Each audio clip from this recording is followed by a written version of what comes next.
On tonight's edition of Newswatch 18, Iowa State students express their opinions on gun control policy. We'll tell you where to grab that last-minute Valentine's Day gift. And I'll have the latest news from the world of cyclone sports.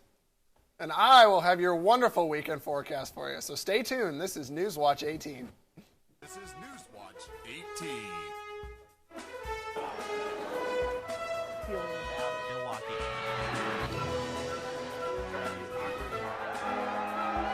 Newswatch 18 starts now.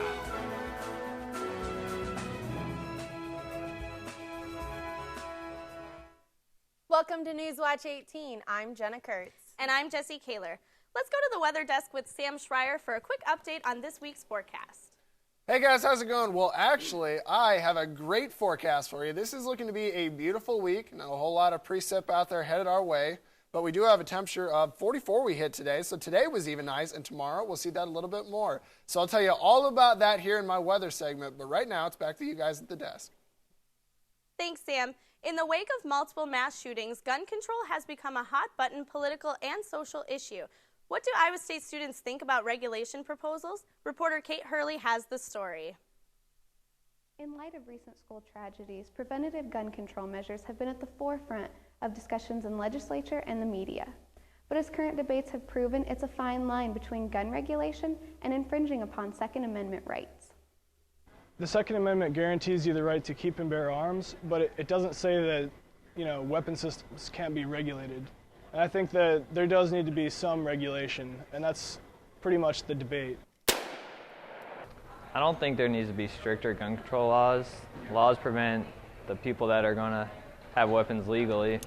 I think it does infringe on them. We have the right to bear arms, and the government's trying to take that away. But even for those who believe stricter gun control is the answer, worry about just how limited the laws will become. Where I think it gets unnecessary is when people try to ban certain weapon systems or prohibit people from owning them because of a cosmetic feature or something that's driven by emotion and misinformation.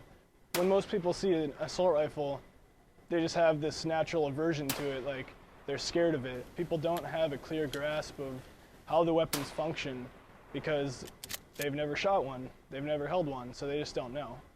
I think the biggest enemy is ignorance. As the controversy continues in how to best handle and prevent violent situations regarding guns, many ideas have been proposed in how to make schools safer in this respect. Some of these include teachers being allowed to conceal and carry, and guards. I think it'd be a good idea. It'd be a good deterrent to anybody trying to shoot up a school. I think the guards would be a good idea. It would also help prevent anybody from trying to do anything. I'm Kate Hurley with ISU TV. Career Fair fever has hit Iowa State. The spring career fair season kicked off last week with the Agriculture and Life Sciences Career Day. Earlier today, Hilton Coliseum hosted the Engineering Career Fair. Tomorrow, the College of Business, College of Liberal Arts and Sciences, and College of Human Sciences will hold their combined career fair in Hilton Coliseum. Doors open at noon and close at 6. To cap it off, the first people-to-people internship and career fair will be held in the Memorial Union on February 27th. The Iowa State Conference on Race and Ethnicity is right around the corner. I-Square provides an outlet for addressing racial and ethnic issues on the Iowa State University campus. The conference will be held in the Memorial Union from 8 a.m. to 5 p.m. on Friday, March 1st. If you are interested in volunteering, email Rionda Washington at reondaw@iastate.edu. If you wish to attend, you can register for the conference on the I-Score webpage. Several Iowa State University research farms will be getting a big upgrade. The university plans to update the weather and soil moisture monitors at several research farms across the area. With the upgrades, farmers will be able to check soil moisture levels around the state. The stations will also offer a risk management tool for crop producers. The weather stations measure moisture, rainfall, air and soil temperature, as well as humidity, sunlight, wind speed, and direction. Russia's restrictions on importing U.S. meat could take a toll on livestock farmers in the near future. The chemical ractopamine found in the food of livestock has potential buyers worried about safety issues. Ractopamine is used to add lean mass rather than fat to livestock and has been tested as a safe product for human consumption. However, Russia is requiring exporters prove that there's no evidence of the product in the meat before continuing to buy. The U.S. Department of Agriculture Committee, headed by ISU professor Ruth Litchfield, has recommended that junk food be banned from sale in grade schools. The ban would remove most candy and snack items from vending machines today and allow only fruits, vegetables, proteins, dairy products, and whole grains to be distributed in schools. Other foods containing 10% of the daily value for calcium, vitamin D, potassium, or fiber will be allowed as well. Litchfield hopes to have her plan implemented by the fall of 2015. So, Allen, what's going on in sports? Well, both Iowa State men and women's basketball played this weekend against K-State. I'll have more for you after the break. You're watching Newswatch 18. Welcome back to Newswatch 18. I'm Allen Fiddelke with your Cyclone Sports. The Iowa State men's basketball team suffered a tough loss to Kansas State over the weekend. Cody Peterson has a recap from Manhattan. Turnovers and second chance points did in the Cyclones here at Bramlage Coliseum in Manhattan, Kansas. The Cyclones fall 79-70 to the Kansas State Wildcats and drop to 16-7 on the year. You know, we did a great job in the first half, I thought, on the glass, and they just they got too many of them at key times down the stretch. It just seemed like every time a shot went up, they got the rebound and it led to points. Kansas State capitalized on Iowa State's ball security issues, turning the Cyclones' 20 turnovers into 27 points. Got it to a one-point game. I took the lead for a little while, got it, down 1.5. We felt good. Like I said, we just didn't get the stops that we needed to. Just turn the ball over. We can't do that on the road. Tyrus McGee kept the Cyclones close in the second half, scoring 15 points, but an 8-0 Wildcat run with 11 minutes to play proved to be too much to overcome. Corey Lucius led Iowa State with 16 points, and Melvin Edgem had another double-double with 13 points and 11 rebounds. The loss leaves the Cyclones in a three-way tie for fourth place in the Big 12 at 6-4. They'll have another chance to pick up a road win in their next contest at Texas. Iowa State pummeled the Longhorns in Ames, but Texas will get some help Wednesday night when their star point guard, Mike Kabongo, returns from a 23-game suspension. Reporting from Manhattan, Kansas, Cody Peterson, ISU TV. Wednesday night to take on the struggling Longhorns. The Longhorns look to turn their season around as Mike Kabongo returns from a 23-game suspension handed down at the hands of the NCAA. Coach Fred Hoiberg is not quite sure what to expect from the new-look Texas team. We can watch all the film we want of their recent games, but, it might just be a completely different team with Kabongo out there running the show. I anticipate they'll be playing faster, and we've got to do a great job slowing them down.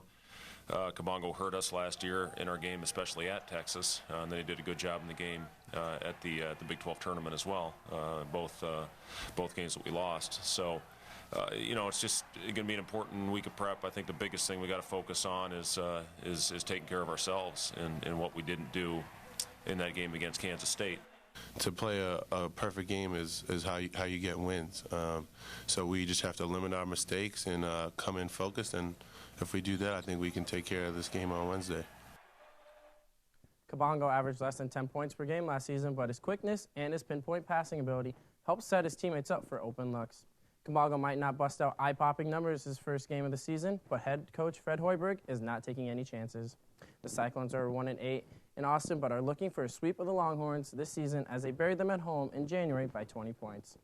The game is set to start at 7 p.m., and the game can be seen on ESPN3.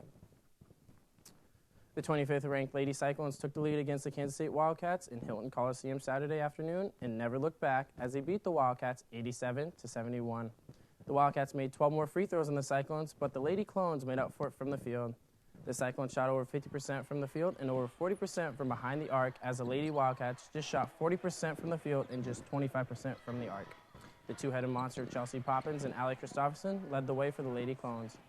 Poppins finished with a double-double consisting of 22 points and 18 boards. Christopherson finished the contest with 25 points and 7 rebounds. Anna Prince chipped in 10 points, while Nicole Blaskowski came off the bench with 12 points and 8 boards. Blaskowski earned Big 12 Freshman of the Week honor for the second time of her career. Nikki Moody dished out 13 dimes to go along with her 9 points. The newly 24th ranked Lady Cyclones will put their 3-game win streak on the line as they travel to Oklahoma to take on the 22nd ranked Sooners on Thursday. Tip-off is set for 7 p.m. Beauty and the Beast took over Hilton Coliseum last Friday night. Michael Kramer and I have more from Hilton.